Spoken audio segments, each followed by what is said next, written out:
శ్రీనివాసరావు తోటలోని టీడీపీ పశ్చిమ కార్యాలయంలో మహిళా సమస్యల పరిష్కార వేదికను ఎమ్మెల్యే మాధవి నిర్వహించారు. జరుపుకుంటున్నాము. ఇది స్టార్ట్ చేసి నెలన్నర దాటిందండి. ఈ నెలన్నర కాలంలో కూడా దాదాపుగా 250 దాకా కూడా మాకు మహిళల నుంచి మేము అర్జీని అందుకోవడం జరిగింది. వాటిల్లో సాధ్యమైనంత మేరకు 150 అర్జీల దాకా కూడా క్లోజ్ చేయడం జరిగింది. మరి అందులో ఒక 50 పైగా స్టేట్ వైడ్ పాలసీ చేంజ్ కోసం ఎదురు చూస్తున్న సమస్యలు ఉన్నాయి. మరొక 5 అవి ఇప్పటికిప్పుడే అయ్యే సమస్యలు కాదు కాబట్టి ఒక టైం లైన్ పెట్టి వాటిని ఫాలో అప్ చేస్తూ ముందుకు తీసుకెళ్తున్న సమస్యలు ఉన్నాయి.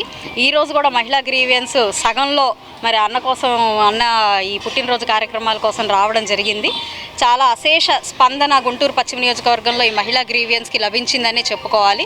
మహిళలు స్వేచ్ఛగా ఒక ఎమ్మెల్యే దగ్గరికి వచ్చి వారి సమస్యలు చెప్పుకోవడం, అవి పరిష్కారం అవడం అనంటే నిజంగా స్థానికంగా ఇక్కడ ఒక మహిళా ఎమ్మెల్యేగా ఉన్నందుకు నేను సక్సెస్ అయ్యాను అని ఒక సంతృప్తి నాకు మాత్రం ఈ మహిళా గ్రీవియన్స్తో ఏర్పడిందండి.